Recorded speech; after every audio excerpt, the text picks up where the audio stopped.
जय हिंद दोस्तों। आज हम बात करने वाले हैं व्यंजन के बारे में। व्यंजन क्या है? तो सबसे पहले मैं आपको ये बताता हूँ, ये व्यंजन सही लिखा है, ये सही लिखा है, ठीक है। इन दोनों व्यंजनों में क्या अंतर है? ये दोनों व्यंजन शुद्ध हैं, ठीक है, इसमें कोई अंतर नहीं है। बस इसमें क्या है, जो ये नासिक वर्ण है, ये वाला जो पंचम अक्षर जो मैं आज बताऊंगा, या फिर आगे अगर आज नहीं बता पाया तो आगे क्लास में बताऊंगा कि यहाँ पर कहीं पर जैसे आप लोगों ने देखा होगा, जैसे संबंध लिखते हैं, अब कहीं पर बिंदी से माँ पढ़ते हैं, यहाँ पर ना पढ़ते हैं, ऐसा क्यों है? इसे गंगा लिखते हैं, ठीक है। तो गंगा जब लिखते हैं तो गंगा में यहाँ पर अंक एक क्यों बोलते हैं, ठीक है।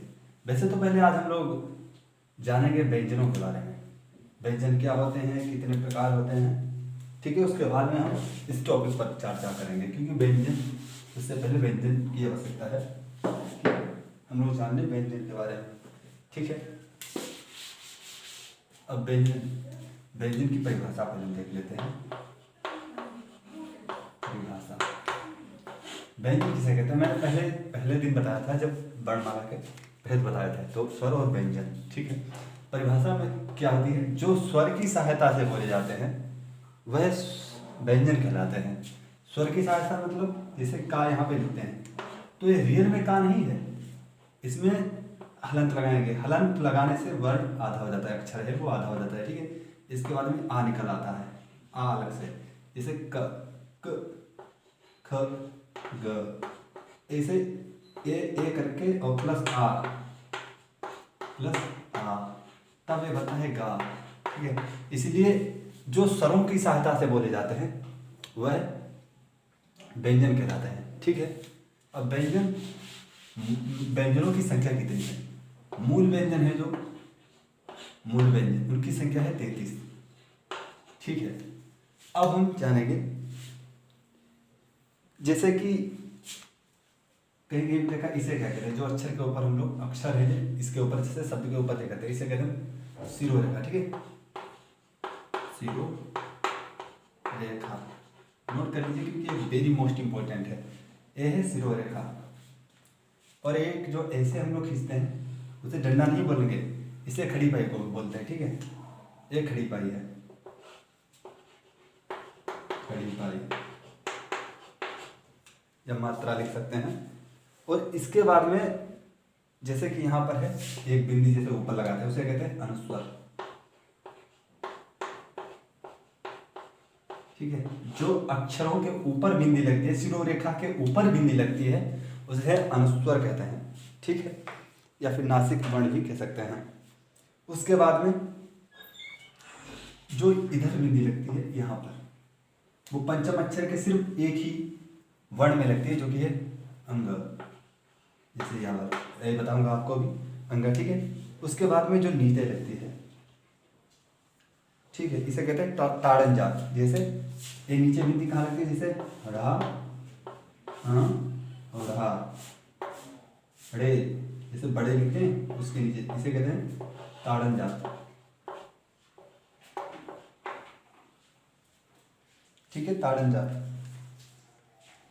ताड़न जात के बाद में क्या है, ताड़न जात, उसके बाद में जो यहाँ पर एक बिंदी लगती है, जो है नुक्ता, ठीक है, नुक्ता। अब ये नुक्ता है, इसे नुक्ता मतलब कहाँ पे यूज होता है? ये नुक्ता लगाते ही अरबी और फारसी के शब्द हो जाते हैं, जैसे का है, यहाँ पे नुक्ता लगे, क, ज, ठीक है, ऐसे करके आप समझ चुके हैं। जो ऐसी मतलब रेखा ऊपर होती है, जो अक्षरों के ऊपर या शब्दों के ऊपर होती है, उसे हम शिरोरेखा कहते हैं। जो ऐसी होती है उसे हम खड़ी पाई कहते हैं। और जो इधर बिंदी लगी पंचम अक्षर के सिर्फ एक में लगती है, और इसे अनुस्वर कहते हैं, जो बिंदी लगती है। और जो नीचे लगी उसे ताड़नजात, इसीलिए ये ताड़नजात शब्द भी कहते हैं, ये नुक्ता कहते हैं। अब हम जानेंगे विस्तार से, ठीक है, व्यंजनों के बारे में बेसिक जानकारी काफी आप लोगों के लिए। अब हम जानेंगे स्पर्श के आधार पर स्वरों की वो संख्या है वो किस तरह से है, ठीक है। जो मतलब एक हिसाब से कह सकते हैं उच्चारण के आधार पर, इसे स्पर्शी वर्ण इसलिए कहते हैं क्योंकि इन व्यंजनों को उच्चारण करते समय, जो व्यंजन में अभी बता रहा हूँ उनको उच्चारण करते समय मुंह का अव्यवभाव स्पर्श करता है, मतलब थोड़ा बहुत जो है वो एकदम सांस ऐसी इधर से उधर टकराती मालूम चलती है, जो कि है, मैं चित्र बना देता हूँ जिससे कि आपको आसानी हो। ठीक है, अब देखिए यहाँ से है का वर्ग, ठीक है, फिर यहाँ से है फिर मूर्धन्य, सॉरी तालव्य, चा वर्ग, और फिर ये मसूड़ा है, यहाँ से टा वर्ग, जो ओष्ठ है यहाँ से पा वर्ग। ठीक है, अब इसके बाद में जो है एक है दंत, जो है ता वर्ग। ठीक है, अब जैसे का वर्ग का हम पूरा लिखेंगे का, खा, गा, घा और अंग। ठीक है, इसमें लिखेंगे चा, छा, जा, झा, या, टा, ठा, डा, ढा, णा, ता, था, दा, धा, ना, पा, फा, बा, भा और मा। ठीक है, ये वाले जो हैं सब जितने पा, फा, पावर जितना है वो ओंठों से बोला जाता है। जैसे देख लीजिए, आप बोलिए साथ में, पा, फा, बा, भा, मा, ओठ ही चलते हैं, इसलिए इन्हें ओष्ठ वर्ण कहते हैं। ओष्ठ व्यंजन। ठीक है, ओष्ठ व्यंजन जैसे क्वेश्चन कैसे पूछेगा, बताइए इसमें से कौन से ओष्ठ वर्ण नहीं है। पा देगा, फा देगा, बा देगा और ता दे देगा। ता तो दांत से बोला जाता है। अब देखो, आप लोग कुछ भी नहीं लिखना है, पहले गले से बोलना है, वो का वर्ग है। यहाँ से देखिए, कोई मुंह का और जो मुंह है अपना, लोग यहाँ पर कोई यहाँ पे टकराव नहीं हो रहा है। देखिए का, खा, गा, घा, अंगा। ठीक है, यहाँ पर ये गले से बोले जाते हैं का वर्ग। और आपको रटना कैसे, का, चा, टा, ता, पा। एक कचटतप है, एक ट्रिक है इनको याद करने की। मतलब देखो, का, चा, टा, त, पा।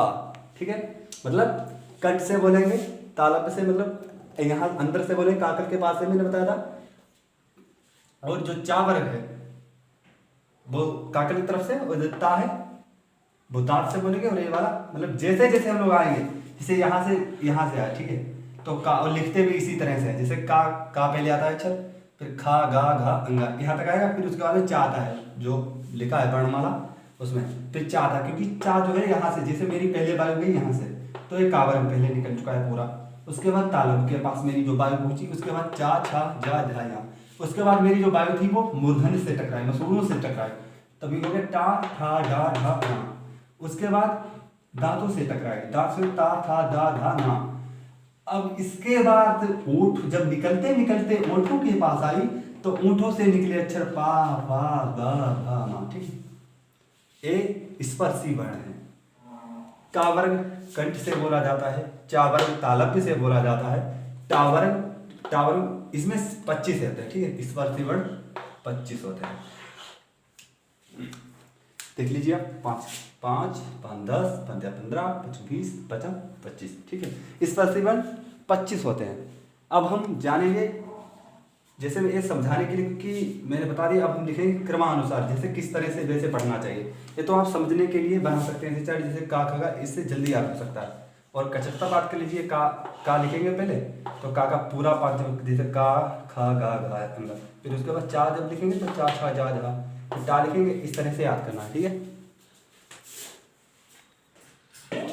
इसके बाद में फिर है ए भी अंतस्थ, और अंतस्थ या, रा, रा, वा। अंतस्थ का मतलब एकदम अंदर से बोलने वाले, जो यहाँ पर अवयव होता है, या, रा, ला, वा। उसके बाद है उष्ण, शा, शा, और ये वाला सा, हा। अब ये वाला जो सा है वो पहले आता है, जैसे कि फिर चित्र बनाना पड़ रहा है, ऐसे। तो ये जो सा है ये तालव्य सकार, शा। उसके बाद ये जो मूर्धन्य वाला सकार, ये दांत वाला सकार। ठीक है, अब ये तालव्य पर जीभ लगाएंगे, फिर बोलेंगे शा। ठीक है, उसके बाद में जे वाला मसूड़ों पे जीभ रखेंगे, फिर बोलेंगे शा। ये वाला दांत पर जीभ रखेंगे, बोलेंगे सा। इस तरह से। और हाँ, ये स्वरतंत्रियों से बोला जाता है। ठीक है, उसके बाद में 4 4 8, 8 और 25 पूरे 33 वर्ण हो गए। ये मूल वर्ण थे जो मैंने आज बताए हैं। शा, शा, उसके बाद में शा, सा, तीनों अक्षर डिफरेंट हैं। एक बिल्कुल ऊपर काकल के पास जीभ लगाएंगे इधर शा, उसके बाद में जे वाला है मूर्धन्य सकार। और एक है वर्ण को ऐसे नहीं बोलेंगे का खा गा, ऐसे नहीं, इसमें कार प्रत्यय जोड़ते हैं सिर्फ रा को छोड़कर। रा में कार प्रत्यय नहीं जोड़ते, और सब में कार, जैसे शकार, इसे ऐसे बोल सकते हैं तालव्य सकार, ये मूर्धन्य सकार। ठीक है, ऐसे नहीं बोलेंगे संयम वाला शाह, षटकोण वाला सा। बस आज के लिए इतने ही काफ़ी। मिलते हैं नेक्स्ट क्लास में। जय हिंद।